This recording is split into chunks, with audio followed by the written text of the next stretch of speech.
물론 여긴 국민 라디오.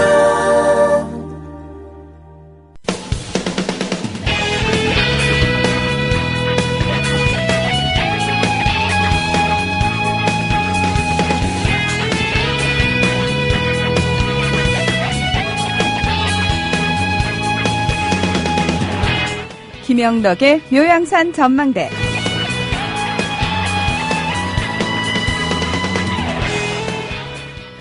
네, 이번엔 제대로 소개하겠습니다. 한반도 평화번영연구소의 김영덕 소장님과 함께하는 북한 이야기 시간입니다.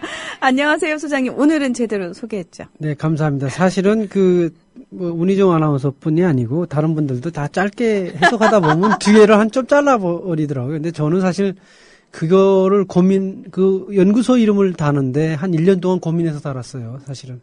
왜 그러냐면, 한국이 평화 통일을 하려면 평화가 있어야 되고, 그래야 이제 번영도 가능하다고 봤던 거예요. 그래서 번영만 써도 안 되고, 또 평화만 써도 안 된다고 봤던 거예요. 그래서 같이 붙여서 썼는데, 길어지다 보니까 자연스럽게 하나를 빼더라고요.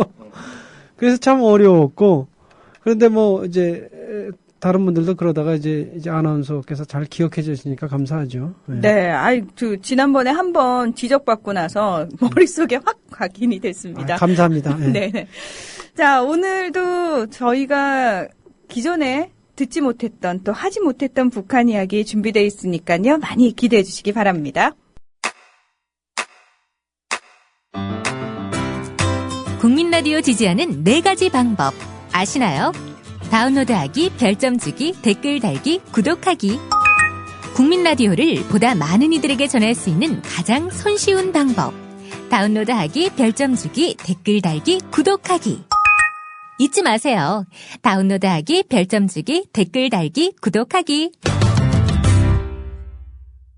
네, 여러분께서는 국민 라디오 김형덕의 묘향산 전망대에 오셨습니다. 소장님, 오늘도 또 혼자 나오시지 않으셨어요, 그렇죠? 네.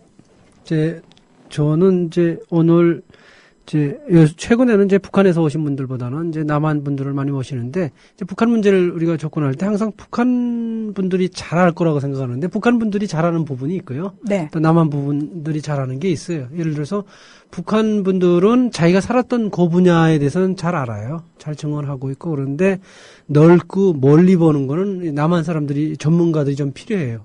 그래서 특히 오늘은 주제가 전쟁이니까, 전쟁, 6.25 전쟁이 얼마 안 남았지 않았습니까? 그러니까 전쟁 쪽에 관련 전문가들을 모셨습니다. 그래서 한 분은 군사 전문가시고, 한쪽은 전쟁과 인민이라는 책의 저자신데, 사회학 박사 한 분 모시고 나왔습니다. 네, 생각해보니까 내일이 6.25. 예, 그렇습니다. 네, 그래서, 사실은, 늘 이맘때가 되면은 저희가 6.25 전쟁이라고 해서 습관적으로 기억은 합니다만 정작 그 전쟁의 어떤 발발 원인이라든지 또는 그 과정이라든지 그리고 우리가 그 속에서 무엇을 반드시 또 잊지 말아야 되는지에 대해서 좀 진지하게 고민해보는 시간은 드물지 않았나라는 생각이 드는데 아무래도 이 시간을 통해서 다시 한번 기억할 수 있는 그런 계기가 될 것 같습니다. 네. 제가 지난번에 보니까 어떤 70세 정도 된 경찰관을 만났습니다. 이분이 보니까 6.25를 겪었대요. 그리고 한 분은 또 80인데 전쟁을 다 겪었더라고요. 일제 시기도 조금 겪었고. 이분하고 얘기 들어보니까 전쟁이 그때 당시에 10명당 1명이 죽었대요. 우리 전체 인구에. 자기 옆에서 이게 전사 통지서를 받는 게 아주 다반사였다는 거예요. 이분 얘기를 들어보니까. 그러면서 그분이 하시는 말에 전쟁은 사람이 할 게 못 된다. 그러더라고요. 근데 저는 그 말 듣고 깜짝 놀랐어요. 근데 우리 세대는 전쟁을 모르기 때문에 전쟁이 얼마나 참혹한지 잘 모르죠. 근데 그분은 여기 전쟁은 정말 하면 안 된다는 그런 말씀을 하시더라고요. 그래서 혹시 그 전쟁에 대해서 좀 이해가 있는 박사님 한 분 모셨고, 한 분은 전쟁을 매일 다루시는 군사 전문가 한 분을 모시고 나왔습니다. 네, 아마 국민 라디오를 계속 함께 하시는 분들은 굉장히 또 낯익은 목소리가 아닐까 싶어요. 우리 김종대 편집장님 안녕하십니까? 안녕하세요. 자주 뵙습니다. 네. 매주 뵙고 이 방송에서 또 뵙고 그다음에 김영덕 소장은 제가 평소에 잘 지내는 우리 학교 후배라서 네. 또 청을 물리치지 못하고 왔습니다. 그러면은 감사합니다. 이 시간에는 편집장님 그 네. 원래 하시던 진짜 안보와는 또 다른 얘기 해주셔야 돼요. 아니 그렇게 해야죠. 저 똑같은 얘기 안 해요. 네. 여기 가서 약장사하고 저기 가서 약장사하고 그거 안 됩니다. 그거. 사실은 저희 쪽에 좀 더 많은 풍성한 소스를 좀 달라고 제가 지금 아부를 하는 겁니다. 한번 생각해 보겠습니다. 네. 비싸시네요. 예. 여기 한성훈 박사님은 이제 전쟁과 인민이라는 책을 쓰셨는데, 근데 외모로 보면요, 무슨 예술가 같으세요. 그렇죠. 아주 네. 훈남이죠. 저도 네. 그렇게 봤어요. 본인의 책을 저렇게, 나 부끄럽지 않으신가 봐요. 안녕하십니까, 한성훈 박사님. 네, 안녕하세요. 반갑습니다. 네. 제가 오늘 책을 일부러 가져왔습니다. 네. 왜냐하면 이거 화면으로 안 나가니까. 그래서 여기서만 볼 수 있습니다. 전쟁과 인민이라는 책인데요. 앞에 전쟁은 뭐 저희가 익숙한 단어, 이렇게 익숙하다라고 얘기하기가 좀 그렇습니다만 좀 보편적인 단어예요. 근데 왜 하필이면 뒤에 인민이라고 붙였을까? 왜 그런가 하면요. 북한에서는 국민이라는 용어를 쓰지 않기 때문에 실제로 이제 북한 헌법에서 인민이라는 용어를 씁니다. 그래서 그걸 좀 존중하기도 하고 그리고 그 내적 논리를 이해하기 위해서 도대체 북한 사람들이 어떤 사람들이냐라고 했을 때 인민이라고 얘기한다는 거죠. 그러면 그 인민은 어떤 정체성을 가지고 있고 북한의 정부 수립과 전쟁을 겪으면서 어떤 사람들로 만들어졌는가 계급, 계층적으로 또 어떤 성분적으로 그런 걸 이제 포괄적으로 좀 얘기를 하고 싶어서 그렇게 인민이라고 했습니다. 그게 그런 겁니다. 이분 남한에서는 이렇게 질문의 대상이 되는데 북한에서는 당연히 인민이라는 용어를 썼기 때문에 저는 하나도 안 이상했어요. 근데 남한에 오니까 국민으로 이제 용어가 바뀐 거예요. 지금은 이제 국민이라는 용어가 익숙하죠. 근데 북한에서는 국민이라는 용어 자체를 들어본 적이 없어요. 그런 것처럼 이제 남북한이 이제 교류가 없다 보니까 서로 다른 것을 받아들이는 게 익숙치가 않은 거죠. 근데 북한에서는 인민이라는 게 일반적인 용어예요. 그래서 실제로 국민과 인민이 한반도에서 쓰이는 용례를 보면 이건 분단의 언어가 되어버린 겁니다. 예. 우리 문희정 아나운서님 혹시 인민이라는 용어를 넣어가지고 말을 한번 만들어 보십시오. 할 수 있겠습니까? 아니요. 네, 네. 어떤 말이나 문장을 하나 만들어 보십시오. 인민이라는 낱말을 넣어가지고. 저희가 듣는 인민은 그냥 인민군 할 때 그 정도? 그건 누구나 사전에 나오는 단어이고 네. 근데 그 용어를 넣어서 그 낱말을 넣어서 지금 우리가 말을 못 만들지 않습니까? 그렇죠. 왜 머릿속에 하얘지는데요? 예. 네. 그러니까 제가 사회학 전공인데요. 제가 얘기하고 싶은 건 그런 겁니다. 이게 처음에 남한에서도 원래 헌법을 제정할 때 그 유진호 박사가 유진호 박사님이 인민이란 용어를 넣어서 헌법을 제정하려고 했습니다. 근데 북한에서 이 인민이란 용어를 국호에다가 먼저 넣어버린 거죠. 북한의 실제 이름명에다가 넣고 북한 헌법에다가 넣어버렸으니까 남한에서 헌법 제정 과정에서 처음에는 유진호 박사의 초안에 인민이라는 얘기가 있었는데 이걸 이제 국회에서 논의를 하다가 논란이 된 거예요. 저 단어는 북한에서 쓴 단어인데, 예? 야, 남한에서 어떻게 쓰냐. 이렇게 해가지고 국민이라는 용어를 쓰게 된 거예요. 그래서 유진호 박사가 그런 과정을, 그 다음 자기 자서전에서 이제 뭐라고 했냐면, 원래 인민이 굉장히 진보적이고 보편적인, 그런 의미를 가지고 있었어요. 근데 이렇게 등장한 용어의 배경을 살펴보면, 그런데 이제 그것을 남한에서 못 쓰게 된 거죠. 그래서 유진호 박사가 그 좋은 의미를 가진 말을 우리가 못 쓰게 되었다라고 한탄을 하게 돼요. 그런데 제가 보기에는 그것이 단순하게 단어 하나를 못 쓰게 됐다는 의미가 아니고요. 제가 좀 전에 우리 아나운서께 여쭤본 것처럼 우리의 인식 체계에서 그 낱말로 인해서 구성될 수 있는 사고가 없어졌다는 거예요. 그러네요. 예. 순간, 어떻게, 저희가 짧은 글짓기, 삼행시 이런 거 참 많이 하는데, 그 단어 하나를 넣는데도 그거 가지고 짧은 문장 하나가 안 나올 수 있나. 김종대 편집장님 한번 만들어 보세요. 아니 그러니까 원래 우리가 흔히 쓰는 국민이라는 많은 말들이 있어요. 이걸 인민으로 대체해서 예를 들자면 국민에 의한, 국민을 위한, 국민의 정부. 링컨 대통령의 말이지 않습니까? 네. 이걸 인민으로 바꿔서 인민에 의한, 인민을 위한, 인민의 정부. 여전히 아름답거든요.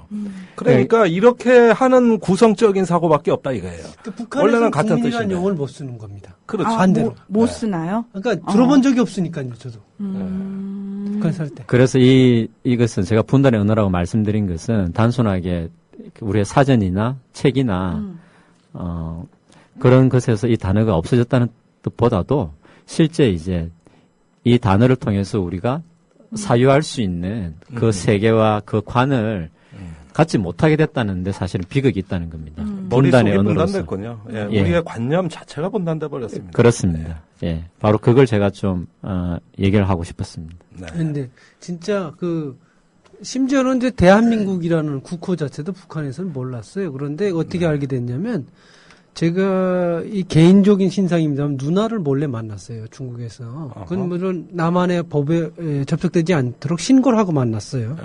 근데 북한의 누나님은 불법으로 나왔어요. 그런데 이제 그때 이제 물어보니까 한국이란 말을 하더라고요. 그 사람이 처음으로. 저는 한국이란 말을 북한에서 써본 적이 없거든요. 한국 어떠냐 이렇게 물어보는 거예요. 그래서 깜짝 놀랐어요.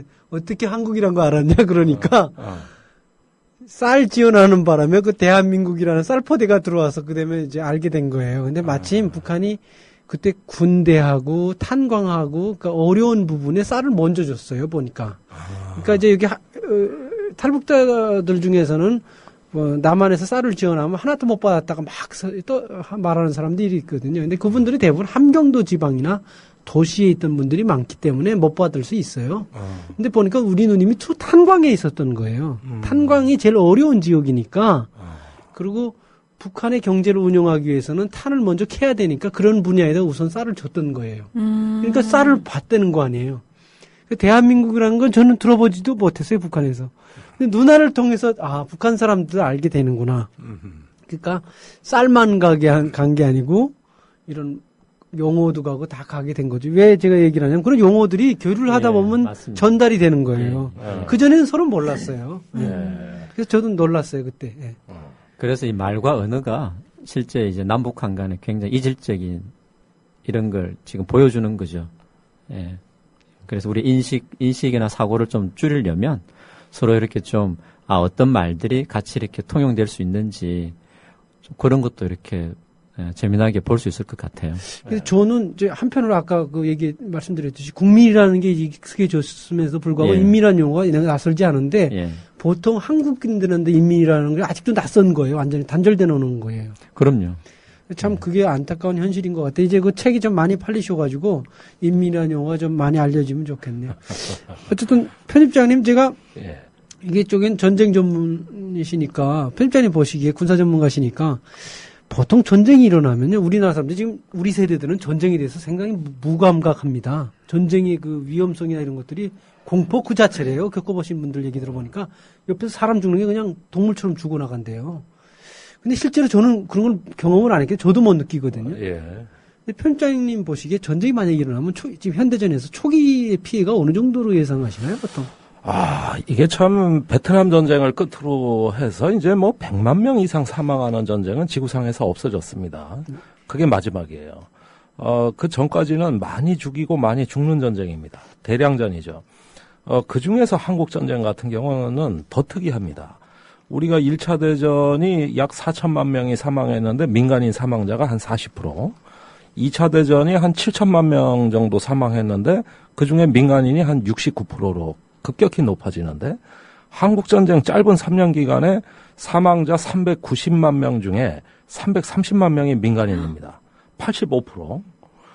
그리고 베트남 전쟁은 사실은 전쟁 기간도 8년이 되도록 길었고 또 사실은 한국전쟁 같이 집중적이진 않았어요. 그렇게 보면 한국전쟁이라는 것은 이 좁아 터진 한반도에 도망갈 곳이 없도록 사람을 갖다 놓고 오로지 사륙 자체가 그 목적이 된 인류 역사상 유례가 없는 비극적이고 참혹한 전쟁입니다. 민간인이 85%라는 그 숫자 자체도 경이롭지만 무엇보다도 인구의 11%라는 그 엄청난 사망률. 우리가 대부분 보면은 2차 대전, 1차 대전에도 이렇게 비율이 높지는 않단 말이죠. 그 다음에 그 파괴의 정도. 그러니까 결국은 민간인 자체가 표적이 되는 이런 어떤 대량 전쟁, 이런 것들이 20세기 전반에 유례 없이 어떤 계속 이어지다가 베트남 전쟁을 끝으로 해서 이제는 없어졌다고 봐요. 지금은 사람이 많이 사망하는 전쟁은 내전입니다. 국가급 전쟁에서는 사실 10만 명이 사망하는 전쟁도 앞으로는 발견하기 힘들거든요. 현대전은 이렇게 하드킬이 아니라 소프트킬이라 그래가지고 정밀 타격을 한다든지 또 전쟁 기간을 조금 단축하기 위한 여러 가지 어떤 최신식 전법, 작전술의 발전에 의해 가지고 그렇게 많이 죽는 전쟁은 아니란 말이에요.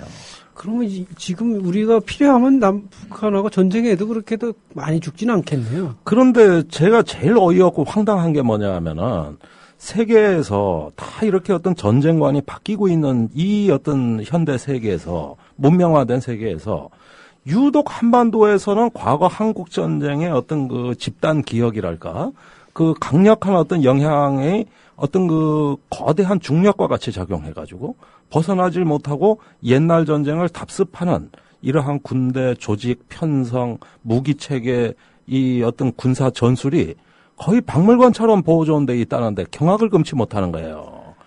예, 이렇게 전쟁을 계획하는 나라가 지구상에 또 있을까 싶어요.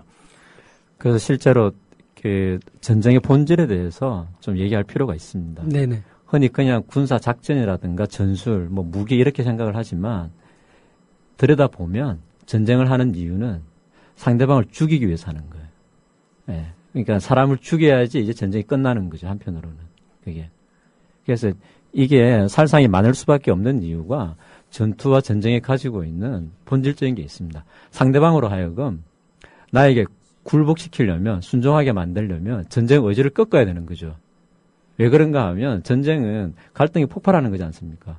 그러니까 정치의 영역이 이게 타협이나 협상이 끝났을 때 혹은 되지 않았을 때 이제 전쟁이라고 하는 정치적인 수단을 쓰는 거죠. 그게. 그러니까 상대방으로 하여금 내 말을 듣게 하려면 저 정치 체제가 완전 복종을 시켜야 되는데 그러려면 어떻습니까? 전쟁을 수행할 수 있는 사람, 물자를 파괴를 해야 그게 항복을 한다는 거예요. 궁극적으로. 그래서 전쟁에서 승리했다 이렇게 얘기하지만 실제로 다른 말로 얘기하면 그건 전쟁에서 사람을 많이 죽였다, 예를 들면. 이렇게 얘기할 수 있는 거예요. 그걸 군대에서는 정과라고도 표현을 하는데요. 그런데 이제 현대에 와서 약간의 어떤 변화라는 건 이렇습니다. 우리가 6.25 전쟁 때, 한국 전쟁 때 보면은 전선이 남북으로 밀고 올라갔다, 밀려 내려오고, 왔다 갔다, 이렇게 전선이 이동하지 않습니까? 네. 이 과정에서 사람이 많이 죽어요. 많이 파괴됩니다. 그러니까 눈앞에 있는 적도 제압을 해야 되지만, 그 눈앞에 있는 적을 후방에서 지원하는, 이러한 어떤 지원 세력까지 타격을 해야 되는 거거든요. 이걸 군사용어로 종신 깊게 타격한다고 얘기를 해요. 그러다 보면 파괴해야 될 표적이 기하급수적으로 늘어납니다. 이런 전쟁은 전선이 밀고 올라가면서 굉장히 그 과정에서 사람이 많이 죽어요. 영화 고지전 보셨을 겁니다. 그 작은 봉우리, 불과 높지도 않아요. 그 산봉우리 하나, 주인이 12번 바뀌면서 계속 죽어나가지 않습니까? 이런 식이라는 거죠. 근데 이제 현대전이라는 것은 조금 달라진 건 뭐냐 하면은 이렇게 많이 죽고 많이 죽이는 것보다 조금 더 효과적으로 적을 굴복시키는 방법이 없을까? 그렇다면은 이렇게 선으로 밀고 올라가고 내려가는 게 아니라 적의 중심, 이거를 군사용어로 센터 오브 그래비티라 그래요. 그러니까 말 그대로 중력의 중심이 되는 거죠. 이런 어떤 중심이 아니라 중심을 타격하자. 그래서 적의 지휘시설, 전략기지, 특수한 군부대, 이런 어떤 것, 또는 산업기지, 이런 것들을 갖다가 빨리 정밀하게 타격을 해서 마비시켜버리자. 또는 지휘부를 제거해버리자. 이걸 참수 전략이라 그래서 디캡테이션. 그러니까 지휘부를 참수시켜버린다든가. 이렇게 해서 며칠 안에, 일주일 안에 좀 빨리 끝내자. 그래서 이라크 전쟁은 조지 부시가 조지고 부시는 거 좋아하는 대통령입니다만은 13일 만에 끝냈어요. 예, 전쟁 자체는 13일이면 끝났어요. 그 뒤에 안정화가 안 돼서 그런 거죠. 이런 게 바로 조금 현대적 패션이라고 할 수 있는 건데 본질은 똑같습니다. 우리 한 박사님 얘기하신 대로 본질 자체는 똑같습니다만은 그러나 그 방식은 많이 이제 진화하고 전쟁은 이제 시대에 따른 문화의 산물이 됐어요. 어떻게 싸우느냐, how to fight 이런 부분은 끊임없이 이제 그 시대가 진화함에 따라 달라지고 있죠. 저는 사실은 전쟁이라기보다는 전쟁을 직접 경험은 안 했습니다만 간접 경험으로 많이 들었고요. 그리고 실제 삶에서 고통스러운 삶을 많이 경험했어요. 제 삶을 통해서. 근데 육체적 고통을 많이 겪어서 그런지는 모르겠는데 그 전쟁이라는 데서 실감이 나고요. 저는 전쟁이 좀 안 났으면 좋겠다는 바람이 있어요. 왜냐하면 이승에서 지금 삶이 이렇게 행복한데 죽음이 이게 다 끝나는 거잖아요. 그 행복한 거 이제 없어지는 거잖아요. 그리고 그렇죠. 행복할 가능성도 없어지는 거잖아요. 네. 이런 것들을 보통 사람들이 안 느끼고 전쟁 자체를 하나의 게임으로 인식하지 않을까 이런 두려움이 약간 있어요. 왜냐하면 컴퓨터 게임 같은 거 해보면 그냥 상대방을 싹 죽이는 걸 너무 쉽게 생각하는 것 같아요. 그런데 이렇게 보면 되겠죠. 우리가 바둑을 둘 때 상대방을 바둑으로 이기는 거를 초점화하고 염두에 두지 내 바둑돌이 죽는다고 해서 애석해 합니까? 아니죠. 내 바둑돌을 적이 따먹으면은 그 바둑돌은 죽은 돌이고 사른 돌로 적을 또 따먹는단 말이에요. 그러면 전쟁이라는 건 바둑판과 같은 거죠. 전쟁을 기획하고 계획하고 실행하는 전략가들, 군사 지휘관 입장에서는 다 비용이란 말이에요. 민간인이건 군인이건 죽는 건 비용이에요. 군인의 목적은 전쟁 승리입니다. 그것이 군인의 최고의 목표예요. 나머지 목표는 정치가들의 목표지, 군인의 목표는 전쟁에서 이기는 것이고, 이렇게 정해진 길은, 일찍이 클라우제비치라는 어떤 학자가 전쟁론이라는 걸 쓰면서, 현대의 결전이라는 건 뭐냐면 전쟁 사용의 폭력의 제한이라는 건 없다. 어떤 폭력이든 정치의 목적을 달성하려면은 무제한적으로 사용할 수 있어야 된다. 그 다음에 공자가 유리하다. 극단의 상황을 염두에 두고 거기까지 한꺼번에 에스컬레이션이라고 그럽니다. 극단의 상황까지 밀어붙일 수 있는 군사지휘관이 전쟁에 의지가 있는 거고 이길 가능성이 많다고 본 거예요. 이게 바로 전쟁의 본질이라고 본 겁니다. 그리고 제가 하나 덧붙이고 싶은 것은 전쟁의 참혹성이라고 하는 게 단순하게 죽음에만 있는 건 아니고요. 왜 그런가 하면 총을 쏘는 군인들에게도 같은 이게 인간 사람으로서 적이지만 상대방의 국민이고 군인이긴 하지만 죽이는 것 자체는 원래 쉽지가 않습니다. 이게 왜 그런가 하면 마샬이라고 하는 미국 육군 전사가가 있었습니다. 미군 부대는 이제 전투를 하는 전투병뿐만 아니고 이 부대가 어디에서 싸움을 했고 어디에서 승리를 했고 뭐 어떤 전술을 써서 부상병 또 아군이 얼마나 죽었고 적군은 얼마나 이거는 걸 이제 역사적으로 기록을 하는 사람들이 따라다닙니다. 그걸 전사가라고 하는데요. 마샬이 이제 2차 세계대전에 참전을 해서 유럽에서 독일군과 싸운 미군 보병 중대 그러니까 소총수죠. 전선에서 돌아온 사람들 인터뷰를 했어요. 도대체 적을 향해서 총을 얼마나 쐈는지 인터뷰를 했는데 우리 문희정 아나운서님 어떻게 했습니까? 몇 사람이나 적을 향해서 소총수가 총을 똑바로 쐈겠습니까? 비율로 한번 맞춰보십시오. 글쎄요. 거의 대부분. 그런 생각 드십니까? 아닐까요? 아니 아무 숫자나 한번 맞추면 몇 프로 정도 쐈다? 70. 70%. 틀렸습니다. 굉장히 높게 잡으셨어. 예. 저기 인터뷰를 직접 했는데요. 25% 정도 반이 실제로 소총수들이 적을 향해서 총을 쐈다는 겁니다. 예. 그러면은 나머지는 어딜 향해서? 그럼 나머지는 이제 이렇게 그냥 총을 안 쏘거나 옆으로 쏘거나 위로 쏘거나 이제 이렇게 한 거죠. 실제로 소총수들이. 사람을 직접 보고 어떤 의지를 갖고 쏘는 게 어렵다는 거죠. 처음에 굉장히 어렵다는 거예요. 그러면 그 다음은 한국 전쟁에서 역시 이 마샬이 한국 전쟁에 참전한 미군 병사들을 상대로 똑같은 설문을 했어요. 그럼 이번에는 이 사격 비율이 얼마나 됐겠습니까? 아까 25%였으니까 대충 뭐 네. 생각해 보면 비슷하지 않을까요? 그럴까요? 그 정도? 네. 50에서 55%까지 올라졌어요. 이번에는 이 사격 비율이. 대단히 높은 거예요. 예. 네. 그러면 끝으로 베트남 전쟁에서는 이 사격 비율이 얼마나 됐겠습니까? 혹시 더 올라갔나요? 예, 정말로? 올라갔겠죠. 네. 상식적으로 95%까지 올라갔습니다. 90에서 95%까지 올라갔습니다. 자, 그러면 그 한 몇십 년 사이에 그러면 무슨 일이 있었냐는 거죠. 미군에서 군인들을 훈련을 시킬 때 어떤 훈련을 시켰기에 적을 향해서 총을 쏠 때에 인간으로서 느끼는 이 죽이는 거부감, 같은 인간성을 느꼈을 때 회피하게 되는 그런 감정들을 군인들이 못 가지게 만드는 거죠. 그런 훈련을 시킨다는 거예요, 사실은. 따지고 보면. 그래서 그걸 우리가 이제 자동화 사격장 이렇게 얘기를 하는데요. 이렇게 사격장에 가면 타겟이 어떻습니까? 사람 모양. 그렇죠. 예, 네. 사람 모형이잖아요. 네. 그러니까 그게 이유가 있는 거예요.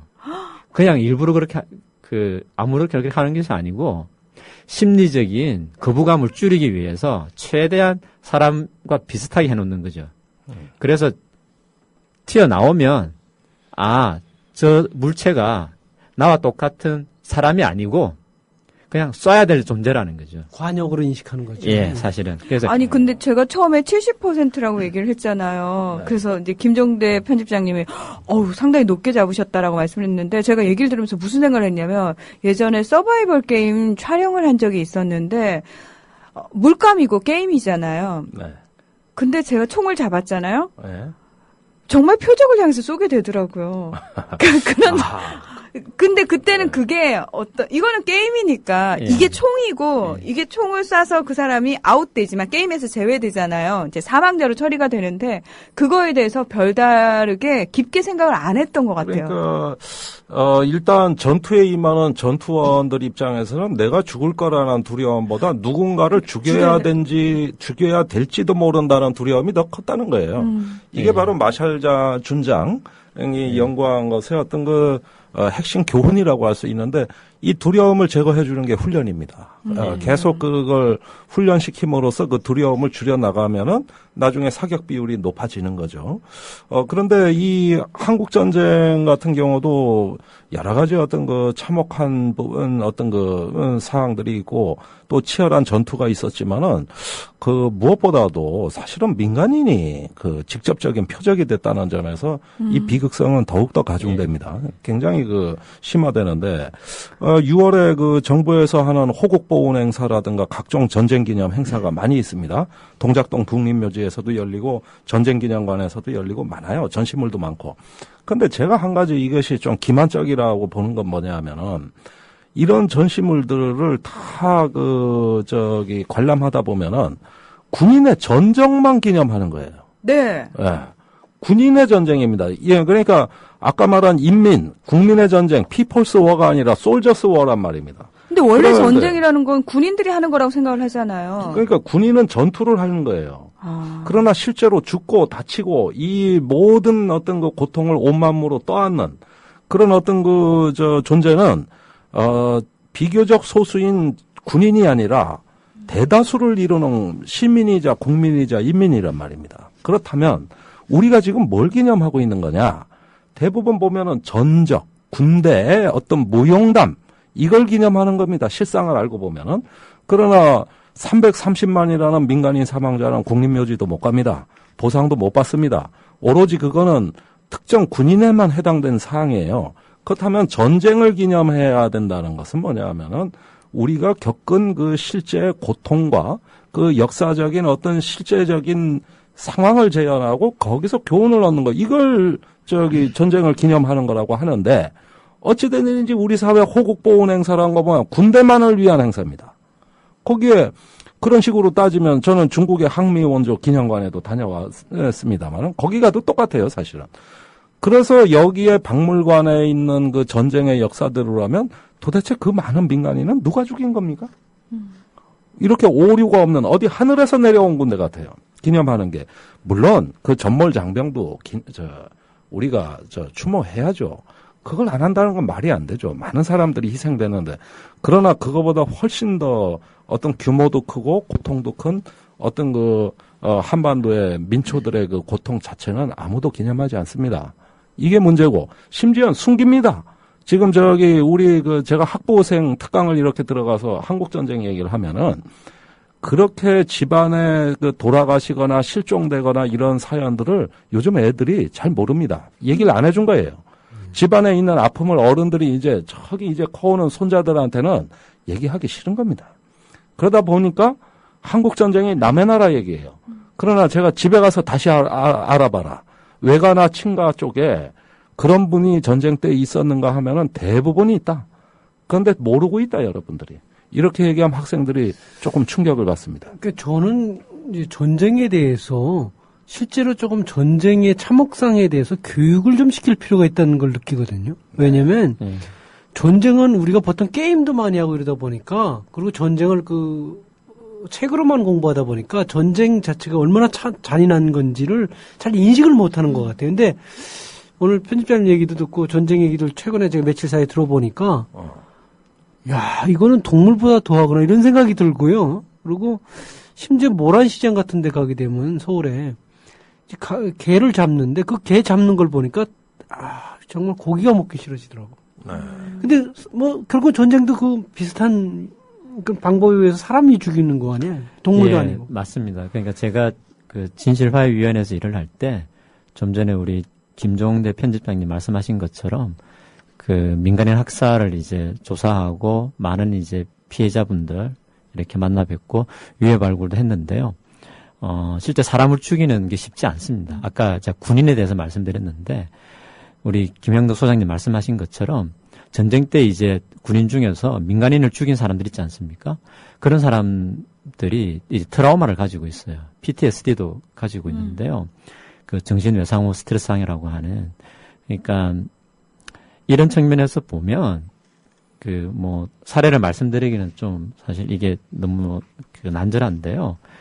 어떤 분이 이제 대구 칠곡 근처에서 민간인들을 많이 죽였어요. 어린애들이 포함된 12살, 13살 또 소녀들이 포함된 이런 사람들을 죽였는데 여름이니까 이제 흙으로 덮고 썩어가면서 이제 냄새가 나는 거죠. 생선 냄새가 나는 거예요. 그래서 이분이 평생 동안 갈치고기를 안 먹은 거예요. 못 먹은 거죠. 예. 그리고 이제 그런 꿈이라든가 이제 평생 동안 그걸 안고 살았던 거예요. 그래서 이 전쟁의 참혹성이라고 하는 것은 단순하게 피해자로서 사람이 죽은 것 외에 이렇게 군인이 사람을 죽이는 이런 행위 자체에서 그게 발생한다는 거예요. 그래서 아까 마샬 준장 말씀을 드렸는데 마샬 준장이 2차 세계대전 끝나고 그걸 발표를 하면서 마지막에 이렇게 얘기했어요. 따라서 모든 군인들은 최종적으로 양심적 병역 거부자가 된다. 이렇게 얘기를 하는 거예요. 이게 있는 말이네요. 예. 그러니까 우리가 어쨌든 평범한 사람이 군대에서 적절한 훈련을 받으면 사람을 죽이는 수단이나 기계가 될 수 있는 거고요. 또 그렇지 않고 어쨌든 전쟁을 막고 또 전쟁의 참혹성에 대해서 얘기를 하면서 인간성이 발현될 수 있는 정치적인, 문화적인 또 구조적인 그런 걸 이렇게 바꿔 나가면 또 그런 것도 이제 저지르지 않을 수 있는 거죠.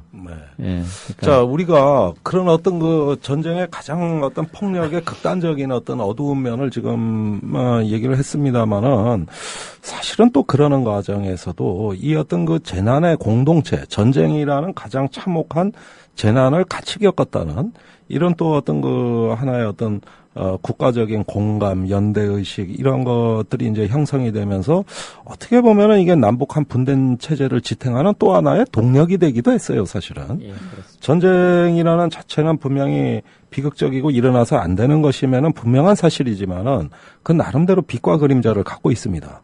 그런 폐허 위에서 또 전후 재건이 이루어지고 지금까지 이제 나름대로 어떤 번영을 이루어왔다고 할 수가 있는데 문제는 지금과 같이 이렇게 군대만을 기리는 전적을 기념하는 전쟁 기념이 아니라 이제는 좀 인식이 바뀌어야 되겠고, 그런 속에서 우리가 이 전쟁의 트라우마를 같이 겪었다는 것은 뭡니까? 주변 사람들한테 더 친절해지고 겸손해지고 또 우리가 함께 살아가야 될 공동체라는 인식하게 만드는 계기가 되는 거거든요. 국가적으로 그걸 기념하고 전쟁을 회고한다면 저는 그것이어야 된다고 봅니다. 분명히 이런 전쟁이라는 게 기존에 있었던 일상을 제거함으로써 우리한테 내재되어 있던 어떤 인간적 공동체 의식을 일깨워주는 측면도 있는 거거든요. 저는 그게 동력이 돼야 되고 공동체가 돼야 된다고 보는데, 지금의 전쟁 기념은 북한에 대한 증오심, 그다음에 우리의 어떤 많은 실수를 은폐하는 영웅화된 화장술입니다. 사실은 이 한국 전쟁이 얼마나 황당한 전쟁이냐 하면 어떻게 정규사단 6개 사단이 지키는 전선이 하루에 무너집니까? 그다음에 얼마나 급하게 도망갔으면 한국은행에 있던 금괴까지 놔두고 가서 이것까지 인민군 손아귀에 넘어가고, 군경이 한강철교로 후퇴를 하고 있는데 민간인이 섞여서, 근데 그 한강철교를 폭파시켜? 그래가지고 700명인가 사망하잖아요. 이런 야만은 또 어디서 나온 거예요? 그러니까 정작 이 전쟁이라는 큰 재난이 닥쳤을 때 트라우마에 빠지고 공황 상태에 빠진 거는 우리 민초들이 아닙니다. 국가 지도부였어요. 국가 엘리트였습니다. 그 엘리트의 공황이라고도 합니다. 이게 전문 용어로. 그러는 과정이 결국은 어떻게 됐느냐? 우리 국민들의 더 많은 피로써 되돌아왔습니다. 이런 전쟁을 최소한 관리할 줄만 알고 대비도 할 수 있었다면 이렇게까지 비극적이진 않았는데, 거의 그 유일 합법정부라고 하는 그 대한민국에서 단 하루 만에 이 국가 정부가 붕괴되면서 결국은 그 피해는 국민들의 피로써 되돌아왔다. 인류 역사상 가장 참혹하다. 이게 상당히 지금 와서 회고해봐도 뼈 아프고 가슴 아픈 일인데, 이런 것마저도 얘기를 안 하는 거죠. 예, 그래서 저도 이제 북한에서 어제 조국 해방 전쟁 기념이라는 걸 합니다. 그런데 조국 해방 전쟁 승리 기념이라고 하죠, 정확히. 근데 지금 느끼기에 그 승리가 아닌 거예요.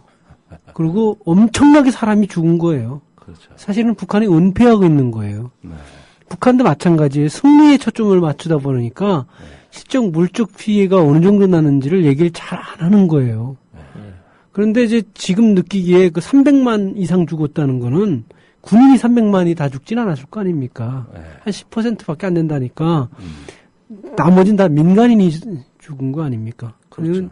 상당히 그 잔인하고 야만적인데, 실제로 그 승리라는 그거에 초점을 맞추다 보니까 북한도 조국 해방 전쟁 승리 기념이라는 걸 자꾸 행사를 치러요. 그런데 평양의 전승기념관 혹시 가보셨어요? 예, 가봤습니다. 전승기념관이라는 것도 사실은 두 가지입니다. 하나는 우리가 세계 최강대국 미국을 상대로 이겼다는 논리하고, 네.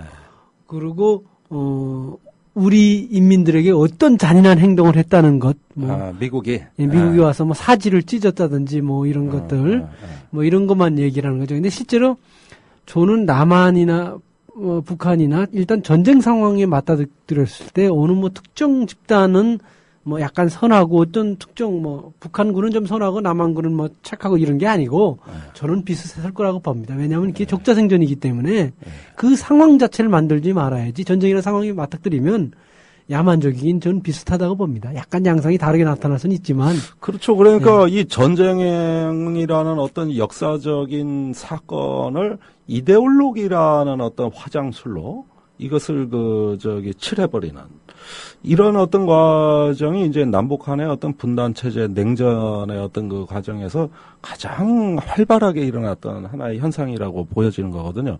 결국은 이데올로기는 남고 전쟁의 진실은 사라지는 거거든요. 그다음에 또 전승기념이라고 하는 것을 지금 통치의 합법적인 어떤 그 근거로 악용하고 활용하는 거란 말이죠. 결국은 또다시 전쟁 지향의 논리에 빠집니다. 악순환이죠. 그러니까 제 판단은 그렇습니다. 사실 이제 이 전쟁과 인민에서는 북한의 그 전쟁으로 인한 피해 사례를 많이 이렇게 좀 써놓으셨더라고요. 그런데 저도 사실은 남한에 오기 전까지는 남한에 오기 전에는 그것만 보고 있다가 남한에 와 보니까 남한에서도 엄청나게 손해를 입은 걸 그때 알게 된 거예요. 사실은 북한에 있을 때는 북한에서 자기네 손해 본 것만 얘기했던 거예요. 피해본 것만 얘기하고 그 외의 것은 얘기를 안 했던 거예요. 그런데 이제 나중에 보니까 남한도 상당한 피해를 입었더라고요.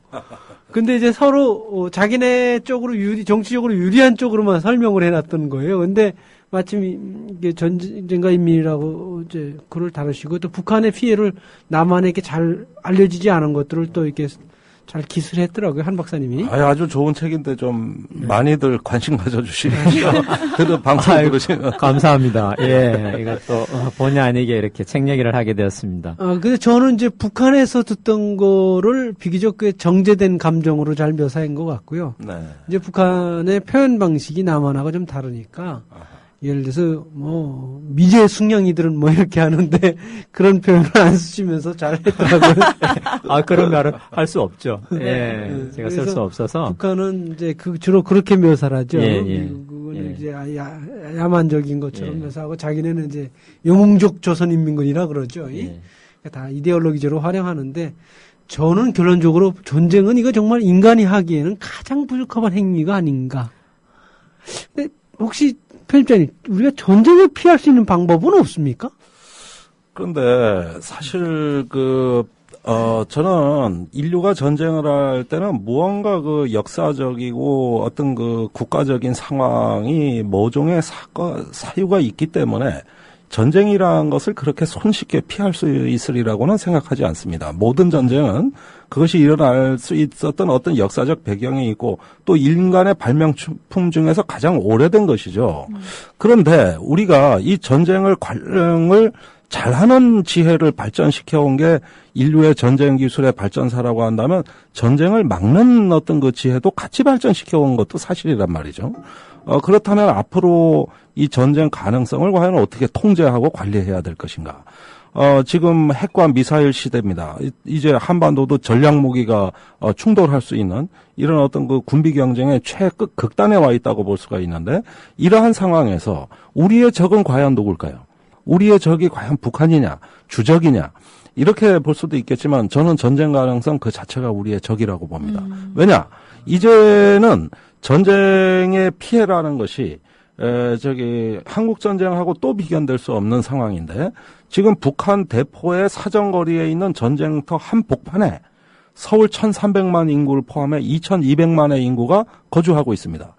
인류가 전쟁이라는 거를 탄생시킨 이래 전쟁터 한복판에 이렇게 높은 인구 밀도를 보여줬던 전쟁터는 없습니다. 오로지 한반도 하나예요. 그래서 전쟁을 하고 싶어도 이제는 그 피해가 너무 치명적이기 때문에 사실 전쟁을 또 하기도 어려운 상황.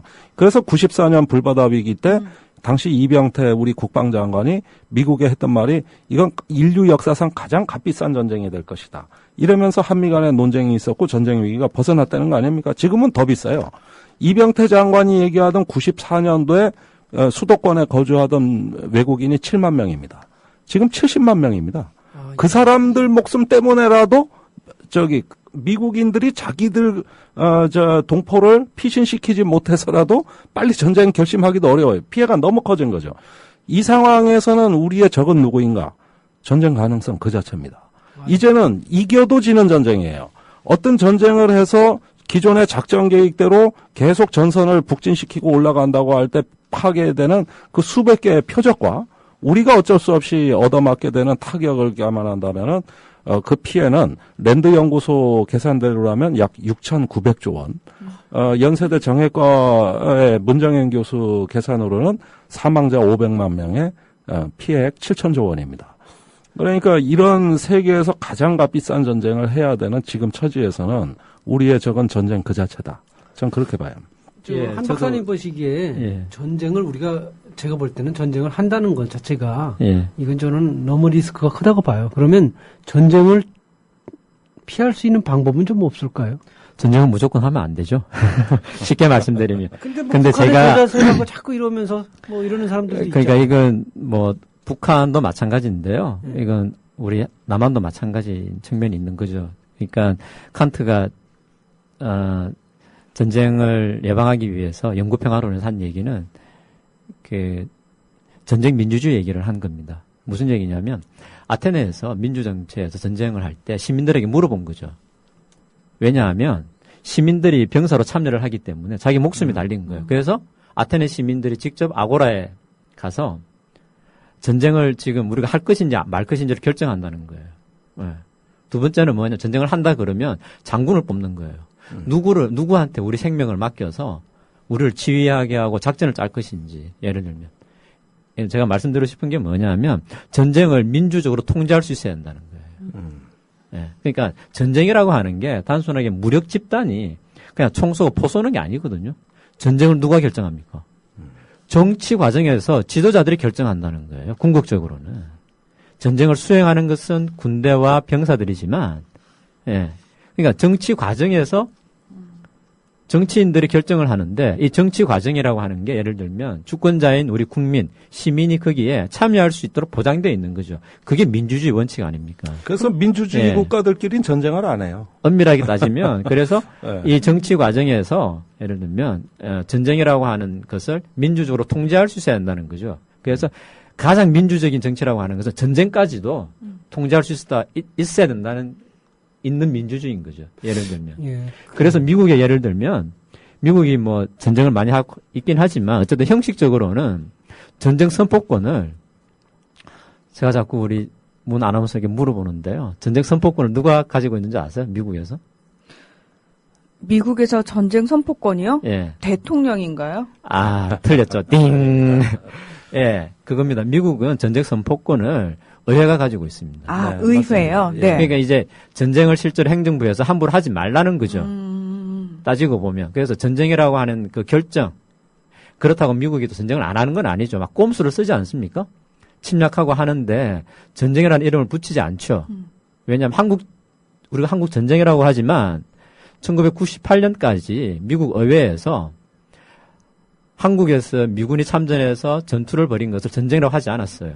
그건 뭐라고 했겠습니까? 그냥 무력 갈등이라고 한 거예요. 아. 무력 갈등이고 전투원들의 싸움을 갖다가 폴리스 액션이라고 한 거죠. 경찰 행동이라고 했던 거예요. 왜? 의회에서 선포한 전쟁이 아니니까 그렇게 공식적으로 붙일 수 없었던 거예요. 그러니까 나름대로 형식적이긴 하지만 어쨌든 이런 방식으로 전쟁까지도 민주적으로 통제할 수 있어야 한다는 거예요. 그게. 아, 그렇군요. 그러면 그나마 의회 민주주의를 하고 있는 남한이 전쟁을 할 가능성은 그나마 좀 낮다고 저는 봅니다. 왜 그러냐면 남한은 물론 이제 극단주의자들이 있어요. 보니까 나이 드신 분들도 보면 극단적으로 전쟁을 해야 된다는 분들이 있어요. 가끔. 그래서 네.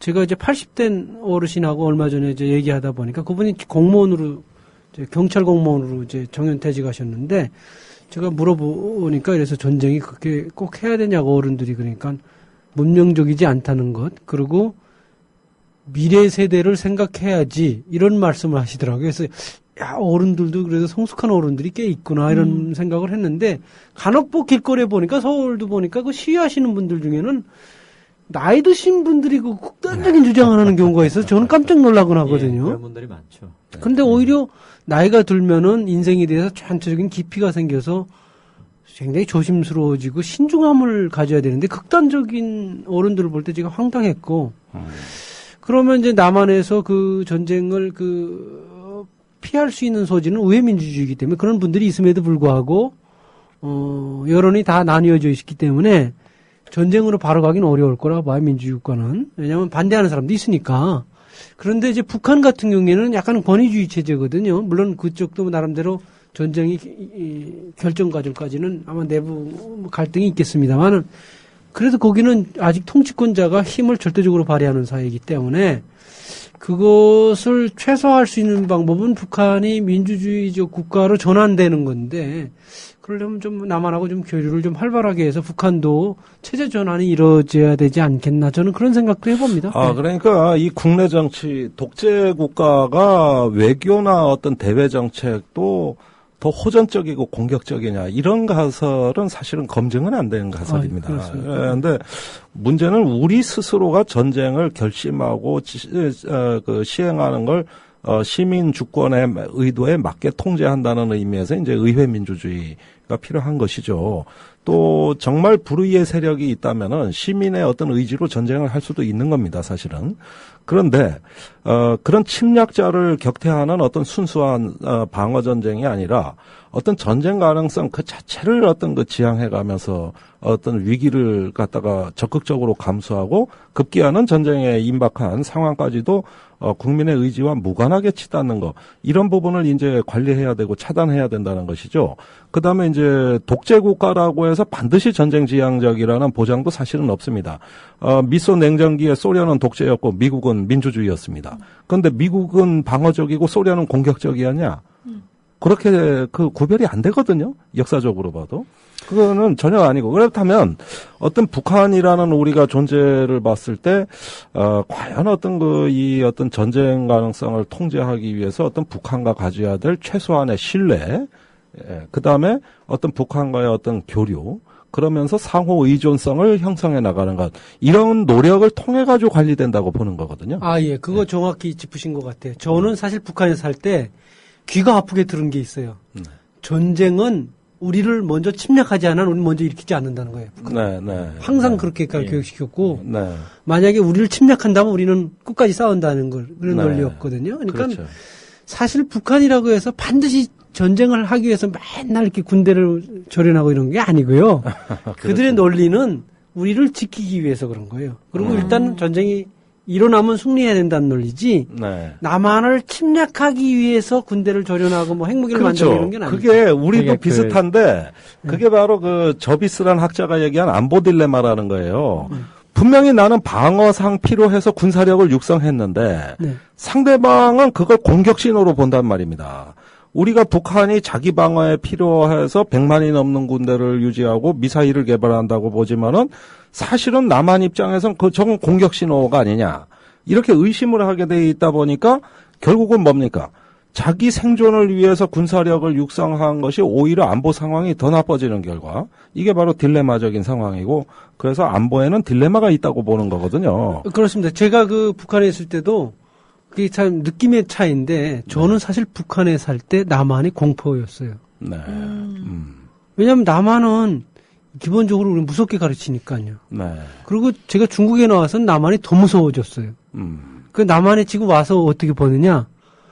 북한 지배자들은 남한 정보에 자유롭게 접근합니다.